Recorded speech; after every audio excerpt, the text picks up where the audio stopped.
And good morning, everyone. Happy Wednesday morning to you. Welcome back to Morning Musings. My name is Don K. Preston. I'm the president of Preterist Research Institute of Ardmore, Oklahoma. Let me adjust that a tiny bit. And I appreciate you being with me. We are continuing our study of the feast days of Israel, their typological significance, their typological meaning. Let's not forget that in Leviticus chapter 23, in the giving of the feast days, the Lord says, this is a holy convocation. A convocation was literally a rehearsal. Very first time I ever heard that, David Curtis made mention of it in a presentation that he made on the significance of the feast days. That lesson just blew me away. And so I had to go look. Oh, wow. Pardon me. So convocation means rehearsal. That's perfectly applicable. That's perfectly consistent with what the New Testament says, that the new moons, the feast days, and the Sabbaths were shadows, foreshadowings. They were typical of the good things that were about to come. So convocation is a rehearsal. It's looking for the real thing, just like a type, just like a shadow was anticipating the arrival of the real thing. So, and I've got to tell you, just recently in an exchange on Facebook, and it was on a Facebook page in which the producers of the video were criticizing Christianity. Jesus obviously lied. He failed. He didn't come like he said he was going to. So, the Bible is just full of nonsense. Well, I posted in response, that's absolutely false. Jesus did not fail. Well, I was attacked immediately by a great number of atheists. The thing that struck me from every single one of the atheists was an absolute, utter ignorance of what the Bible actually teaches. They had no understanding of Hebraic culture, thought, literature, language, none. And as I repeatedly pointed this out, that today when a modern Bible reader picks up the Bible for the very first time, and of course the great majority of those individuals attacking the Bible, I can confidently say they had never spent any time studying the Bible. I kept asking them, how many hours have you ever spent studying the Bible? How much research have you actually done studying the Bible? Not one single one of those atheists was able to say, well, I've got to tell you, I've actually done a lot of study in the Bible. I've studied the Hebrew culture. I've studied apocalyptic language. No. Heavens no. As a matter of fact, when I kept talking about Hebraic apocalyptic language as being hyperbolic and metaphoric, when I would refer to the term apocalyptic, most of them, they were lost. They didn't know what apocalyptic meant. Now, the point that I'm making here is the great majority of times when skeptics attack the Bible, they haven't done any research. They have no appreciation of the differences between Hebraic culture and Western culture, or Hebrew literature and Grecianized literature. None whatsoever. And you can reflect on it like this. Now, this is not the ultimate meaning of the text, okay, but there's an application here in which Paul said the natural man cannot receive the things of God for their foolishness to him. You have to be able to dig into the real meaning of the text of the Bible in order to appreciate and understand it. And I'm not suggesting that there's a secret code. I'm not saying that at all. But there is the necessity to appreciate who is this written by, who is it written to, what is the nature of the language that is being used, instead of, as all of these atheists were doing, well, I can pick up the Bible anyway, a Bible any day of the week, and it says Jesus was going to come back in that generation. Okay, that's pretty plain and simple. But what did he mean when he said he was going to come back on the clouds of glory? In the glory of the Father. What did he mean by that? And this is where these atheists were totally lost. Totally lost.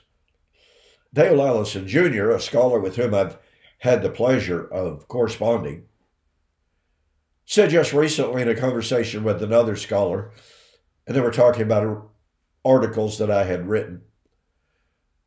Dale Allison said, well, the Jews believed in a literal, physical, materialistic, nationalistic restoration of the nation to the land of Israel. Jesus did too. It didn't happen when Jesus said it was going to, therefore Jesus failed. Massive, massive problem here, folks. Jesus did not agree with the common understanding of the restoration of Israel. The Jews and Jesus did not share the same concept of the nature of the kingdom. And so the fundamental premise upon which Dale Allison Jr. rejects the biblical testimony and the inspiration of Scripture is based upon a false premise, i.e., Jesus agreed with the Jews in the Jewish concept of the kingdom. It's not right at all. Okay, so when I'm pointing out to you the significance of the feast days, this is something that basically is lost. It's just like, over the head of unbelievers, because they have no concept of what a type and a shadow is. They have no clue in the world. I should have asked some of them, I guess. What is a convocation? A what? I might have run over one of those in the road last week. I don't know. What was that thing? I don't know. Convocation? Type? Shadow? I don't know what in the world you're talking about. Well, if you don't know the meaning of the language, then you don't know the meaning of the Bible. Hello? Okay. To return to the lesson, to return to the theme of the day, was the atonement completed when Jesus died on the cross? I believe I have effectively dispelled that notion. It's just simply not tenable. And by the way, let me point something out. There are numberless scholars who are not preterists, who understand that the atonement was not consummated at the cross. They know it wasn't consummated until Jesus, or until the high priest came out of the most holy place. One scholar by the name of Zeitlin, very well known, as a matter of fact, for his expertise in Hebraic history, the feast days, etc., etc. He says there is actually one example in which a high priest, on the Day of Atonement now, yesterday I gave the example of Zacharias, who stayed within the holy place. This was not even in the most holy place. But when Zacharias stayed too long in the holy place, in his regular duties on this, quote, normal day of the offering, the people were frightened out of their minds. They couldn't believe he stayed in there that long. Well, Zeitlin points out that on one day of atonement, a high priest stayed in the most holy place too long, and the congregation was in morbid fear that the sacrifice had not been accepted and the nation would be destroyed. So when the high priest finally came back out, they said, "What are you doing taking so long in there?" And he said, "Well, I was in there praying. We might express it like I was enjoying the moment." And they were like, "Okay, that's all fine and good, but don't ever do that again." They understood there was to be no delay in the coming of the high priest. Okay, so when Jesus said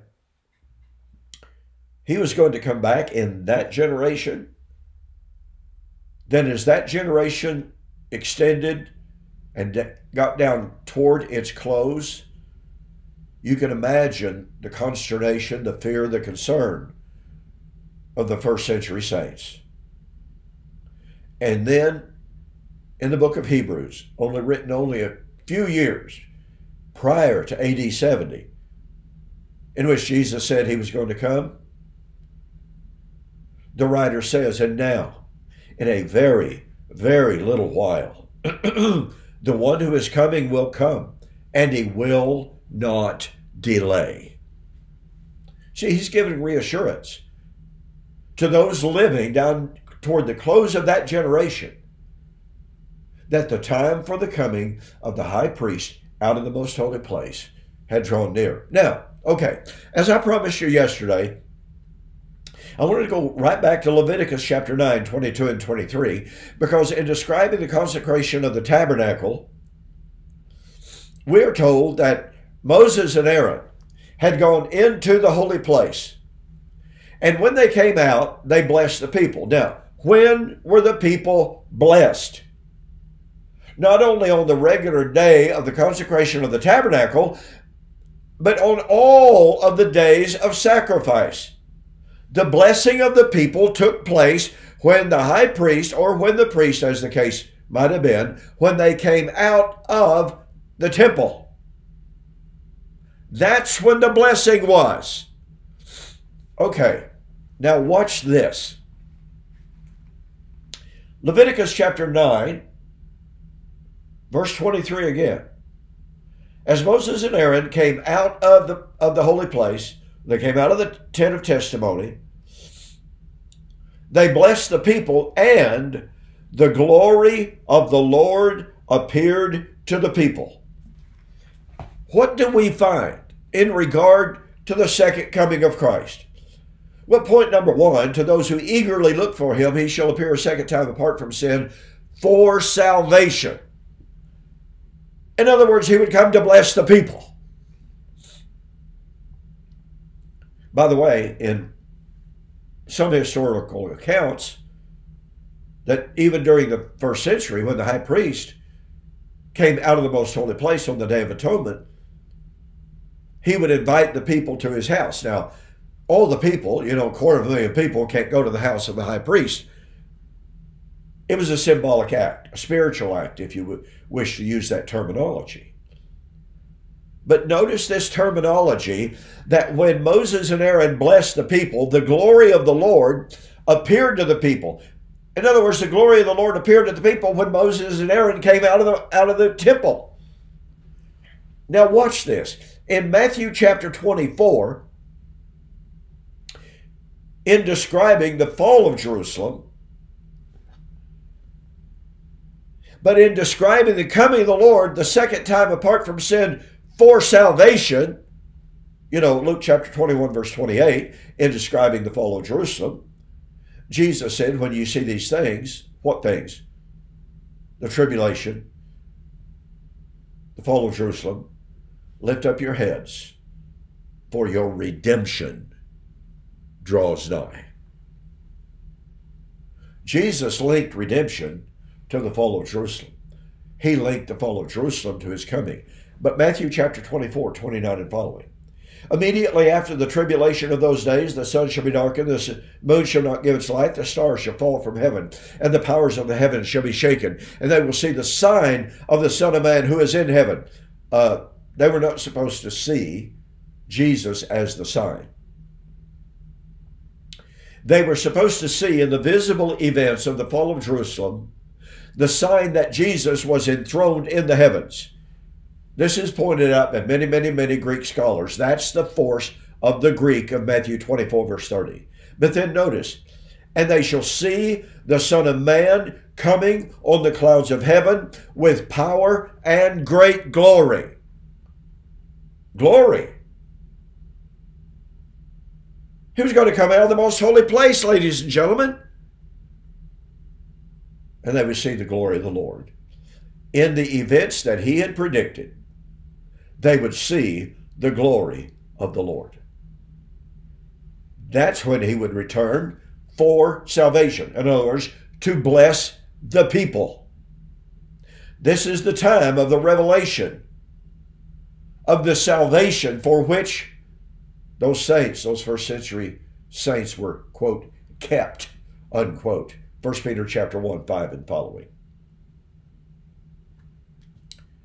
We have a perfect correspondence here, ladies and gentlemen. And it all goes to the point that the atonement was not consummated until the return of Christ out of the most holy place. And what that means is, if Christ has not yet come the second time, there is no salvation today.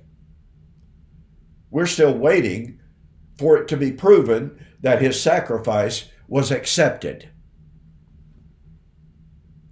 So for all those people who talk about, oh, the day of the Lord, second coming of Christ, why aren't you fearful after 2,000 years that his sacrifice has not been accepted? Do you see? Do you catch the power of that question? Okay, I'm out of time. Thank you so much for joining me for this morning's Morning Musings. Don't forget to take advantage of my June 2024 two-book special. Save yourself $20 when you order these two books. All right? Go to my website, donkpreston.com, BibleProphecy.com. Order the two books. Click on the banner at the very top. Order the books. You'll be glad you did. Be sure to join me Friday as I continue my review of Andrew Perriman's 20 Reasons Why Babylon of Revelation was Rome and not Jerusalem. Okay? Then, Friday night, don't forget, Mike Sullivan and I continue our preterist apologetics and our examination of Deuteronomy chapter 32. Okay, see you then.